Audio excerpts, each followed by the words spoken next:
बच्चों, आज की इस लेक्चर में हम रिवीजन करेंगे क्लास 12th का माइक्रो इकोनॉमिक्स का। हम जानते हैं कि जो हाफ ईयरली एग्जाम आएगा उसमें माइक्रो का कंप्लीट सिलेबस आएगा आपका। तो उसके रिगार्डिंग हम एमसीक्यू क्वेश्चन और न्यूमेरिकल क्वेश्चन को करते हैं। क्वेश्चन नंबर 1, वर्तमान प्रतिफल के नियम के अनुसार प्रतिवर्ती कारक की मात्रा बढ़ाने पर उत्पादन, जिसको हम निर्गत भी बोलते हैं, किस अनुपात में परिवर्तित होता है? ऑप्शन है बढ़ते हुए अनुपात में, घटते हुए अनुपात में, समान अनुपात में या परिवर्ती अनुपात में। तो वर्धमान का मतलब है बढ़ते प्रतिफल के नियम के अनुसार। तो बढ़ते प्रतिफल नियम के अनुसार जब हम कारक की मात्रा को बढ़ाते हैं तो जो उत्पादन बढ़ेगा वो बढ़ते हुए अनुपात में मिलेगा। तो जो आंसर होगा वो ए सही होगा। क्वेश्चन नंबर सेकंड, निम्नलिखित में से कौन सा कथन सही है? लॉन्ग रन एसी और लॉन्ग रन एमसी दोनों वक्र यू आकार के होते हैं, बिल्कुल सही है। लॉन्ग रन एमसी वक्र लॉन्ग रन एसी वक्र को नीचे से लॉन्ग रन एसी वक्र के न्यूनतम बिंदु पर काटता है, ये भी सही है। C, long run AC long run MC दोनों ही शॉर्ट रन एसी और एमसी की भांति यू आकार के होते हैं, परंतु ये कम उगर और अधिक चपटे होते हैं, ये भी सही है। तो जो आंसर होगा वो डी होगा, उपरोक्त सभी।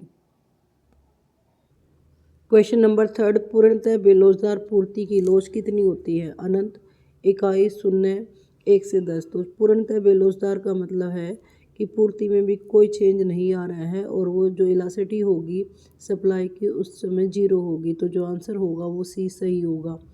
क्वेश्चन नंबर 4, निम्नलिखित में से कौन सा कथन सही है? ए है योजनाबद्ध अर्थव्यवस्था का उद्देश्य लाभ की प्राप्ति है, ये गलत है।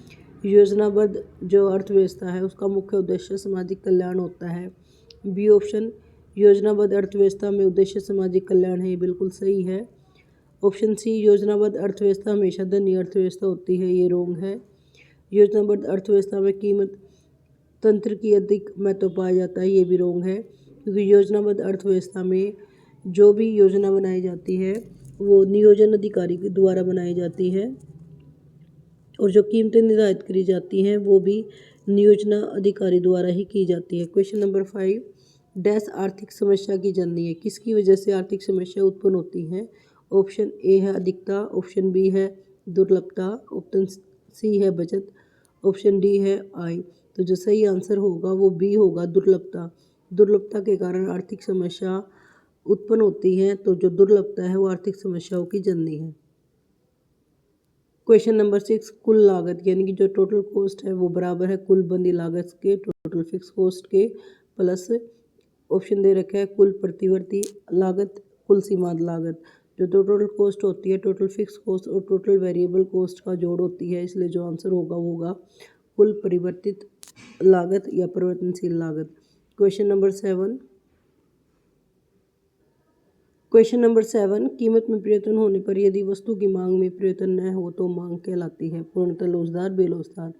तो कीमत के चेंज होने से जो पूर्ति है वस्तु की मांग है उसमें कोई चेंज नहीं हो रहा है, तो इसलिए जो मांग है वो पूर्णतः बेलोचदार होगी। क्वेश्चन नंबर 8, अंग्रेजी भाषा में माइक्रो ग्रीक भाषा के डैश शब्द से लिया गया है, तो माइक्रो से लिया गया है। क्वेश्चन नंबर 9, पूर्ति स्टॉक से अधिक हो सकती है, ये रोंग है।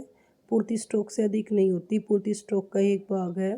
रीजन है पूर्ति वक्र की धारणा पूर्ण प्रतियोगिता बाजार की स्थिति में लागू होती है, ये सही है। तो इसका मतलब जो ए है वो रोंग है और जो आर है वो सही है, तो जो आंसर होगा वो सी ऑप्शन सही होगा।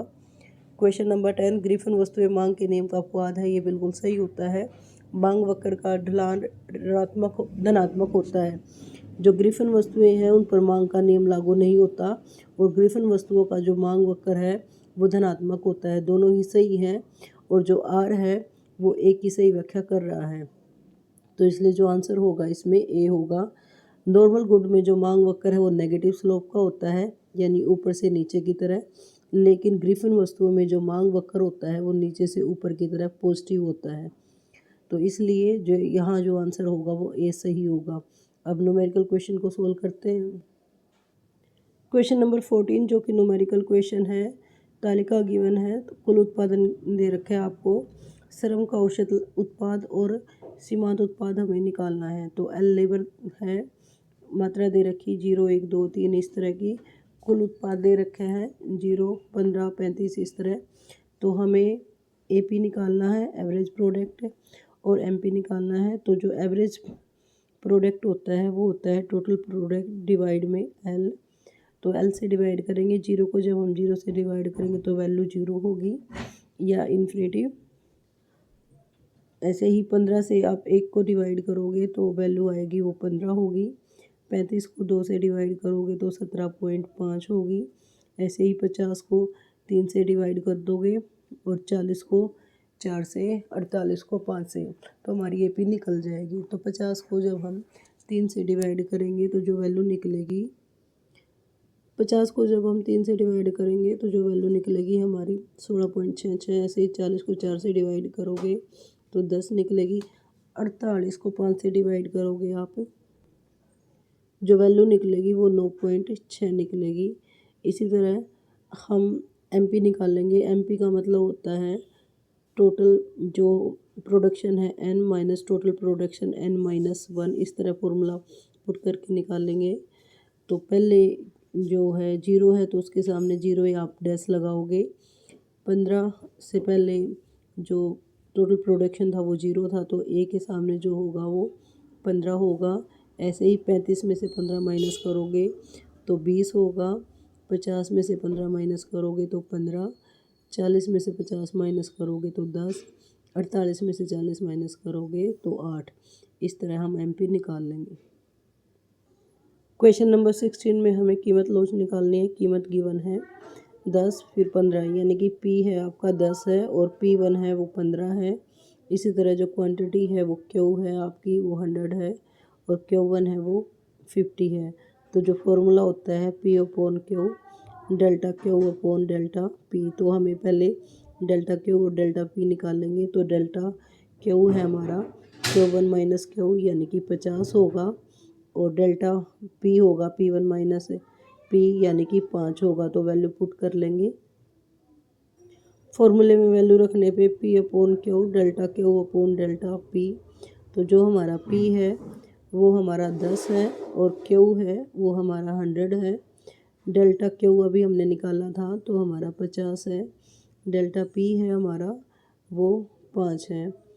तो इस तरह वैल्यू रखने से जो आंसर निकलेगा, क्रॉस करने के बाद हम निकाल सकते हैं 5 2 जा 10 और यह हम डिवाइड करेंगे तो ट्रू। तो जो हमारा आंसर आएगा माइनस का या माइनस से कैंसिल तो 1। तो जो इलास्टिसिटी होगी वो इक्वल 1 होगी।